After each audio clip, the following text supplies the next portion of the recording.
Morning! Morning!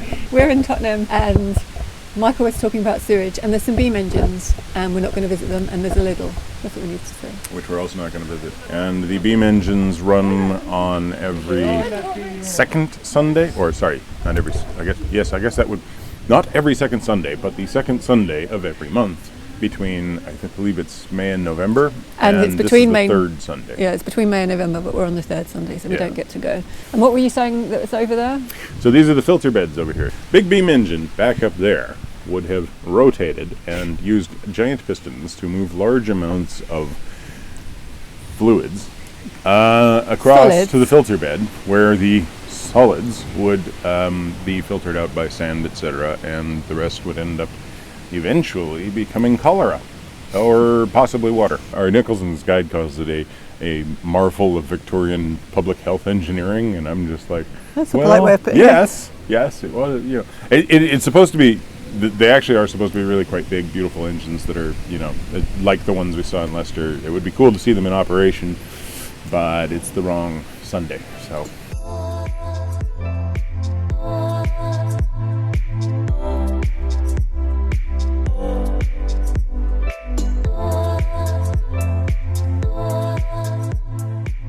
So we're enjoying being in London and seeing all the interesting things that brings and seeing people, but we're kind of looking forward to getting back into the more rural areas. Yeah, I mean, like, London's really cool and there's lots of neat stuff, including things that I'd never come across. But at the end of the day, life on a boat in London is not the life for us. No. Yeah. I can see why people do it, and it's really convenient and social, but the actual logistics of like moving the boat around and everything, finding moorings and like is I mean, as a resident in the city, I get it as something that allows you to stay in the city. But if you had the option and you weren't tied to London, I don't know that I'd say. I mean, it's worth visiting. Definitely, totally worth going. Not nearly as hard as we thought it would be to find moorings there. You know, true. You just double up. It's not really that difficult. Everybody's been friendly. It's been a pleasant enough experience. It's just that there's constant noise, which you just sort of have to. Yeah, well, we had music last night. There's babies crying. There's people chatting outside the boat, like always. Always, yeah. There's always something, and it's nice because we're sort of heading up into rural again briefly. But we don't know how rural it's going to get. No, but it's like hopefully it's a little bit more calm. So anyway, we're going to try and push as far as we possibly can today. Yeah. Without making ourselves exhausted and grumpy. But there's not too many locks. I think there's 3 or 4, and they're quite spread out, so we should make some distance. A couple coming up in a mile or so. A mile.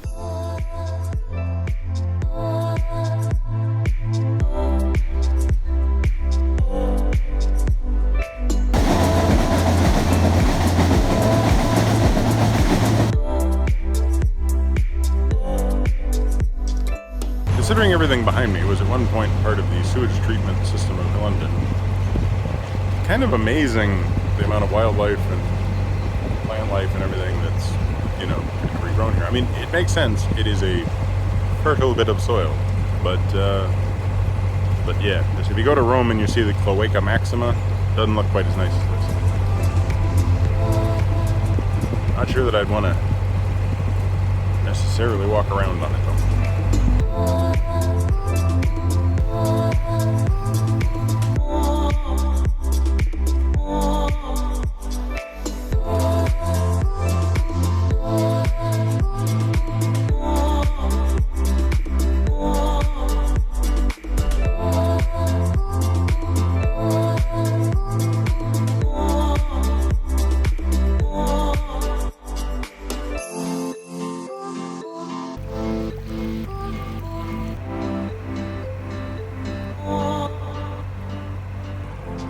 That boat is called Indecision. I kind of think that's what the naval architect designer was having a problem with.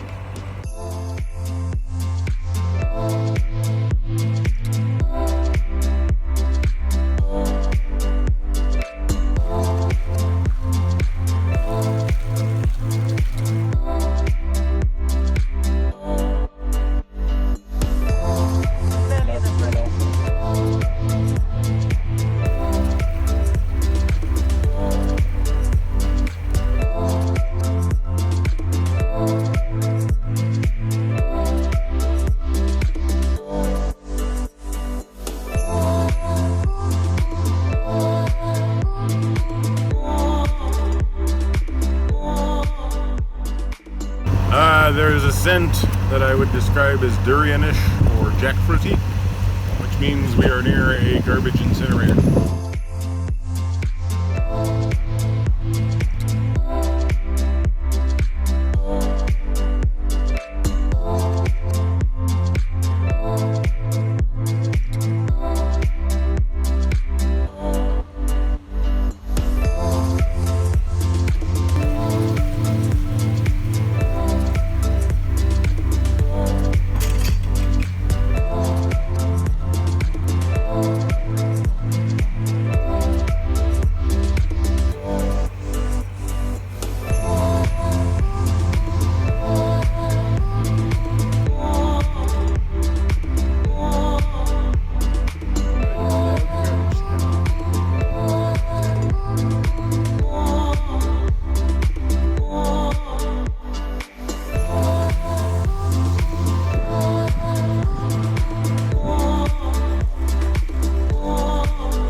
We've had a long stretch without the duckweed, but suddenly we're back into duckweed. Joe's opening the next lock. We just had a little bit of adventure where we got this blue bumper out of the water. There are a bunch of boats over there with blue bumpers. None of them appear to be missing blue bumpers, but there was one hanging down with a metal hook off of it, and I don't want it into our prop. So there we go.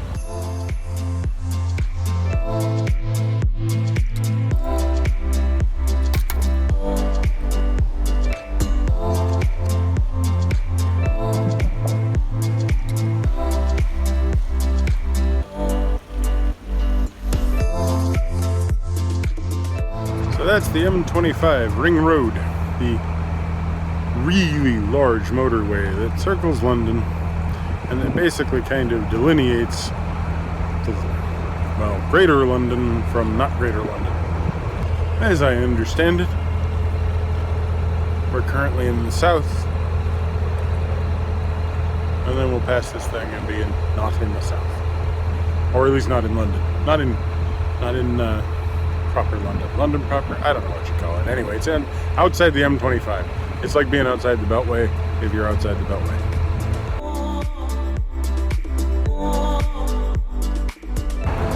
It's also somewhat loud down here. Like, lots of cars, sounds of traffic, and then suddenly you're into the wild northlands, and winter is coming.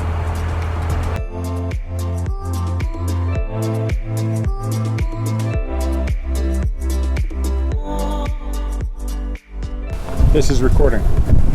We have arrived in... A place in which there are people having a lot of fun. We're outside someone's house. We're near Waltham Abbey, just south of the Royal Gunpowder Mill, which I have just decided not to visit due to the expense of the ticket. Yeah, £10.50. Are we just like tight?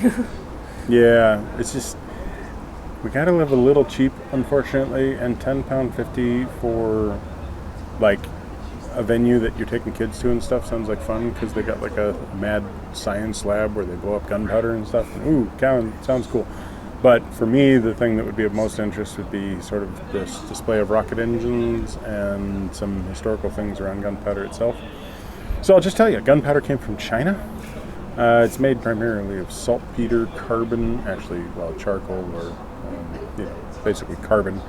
And what's it got to do with Waltham Abbey? Why is there a gunpowder mill? It's got nothing to do with Waltham Abbey. Why is there a gunpowder mill here? Oh, I guess it was just the place at which it was a large enough area to mill it, and you had access to the right materials. There was a canal to bring stuff in, I guess. That's my guess.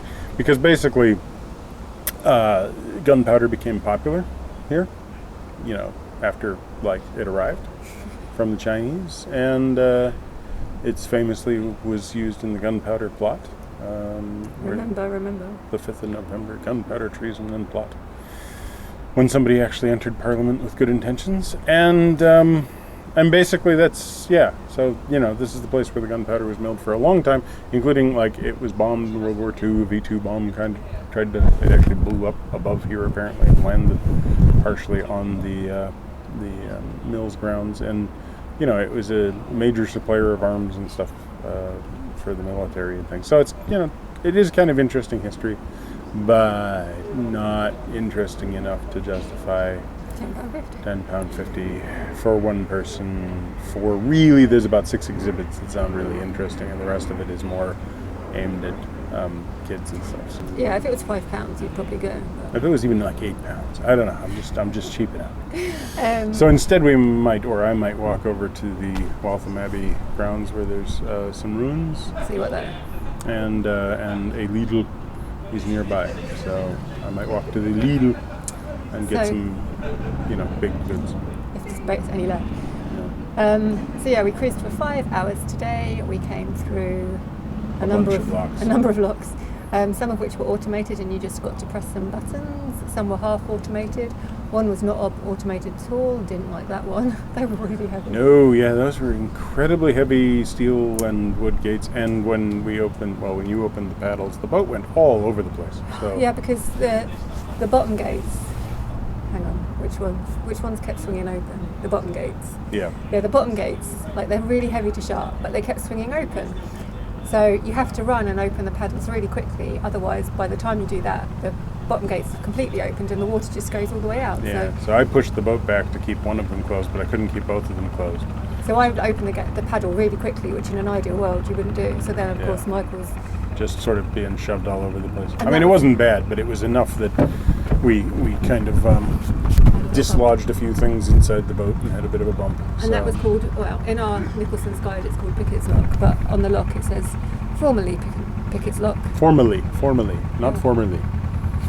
It's not. It wasn't used to be known as Pickett's Lock. It's still officially Pickett's Lock. Oh, is that what it said? Yeah. I read it as like previously known, but you meant officially known. Yeah, it's officially known, like on surveys and everything. It's Pickett's Lock, but locally it's known as Alfie's Lock.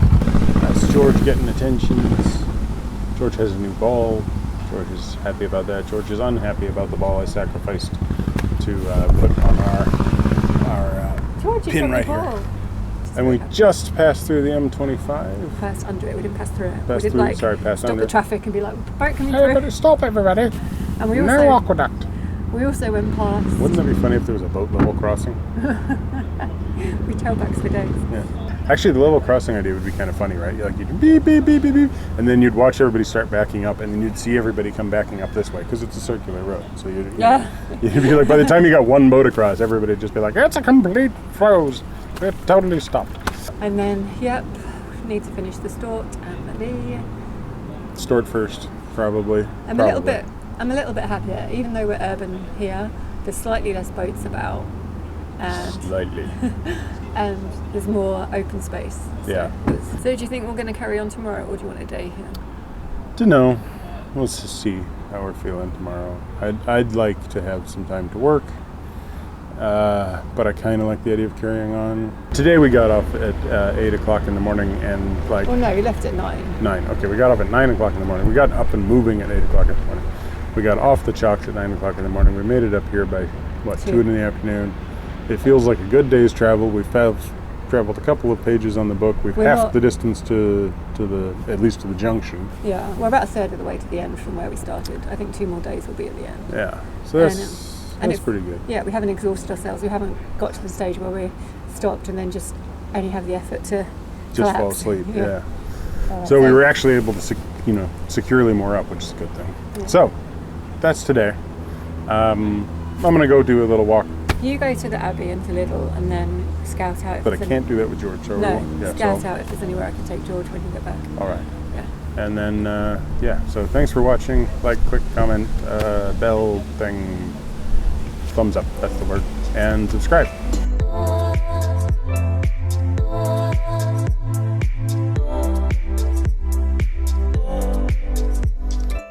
Back way up there, beam engine would have taken everything from the milking of cows maneuver. Anyway,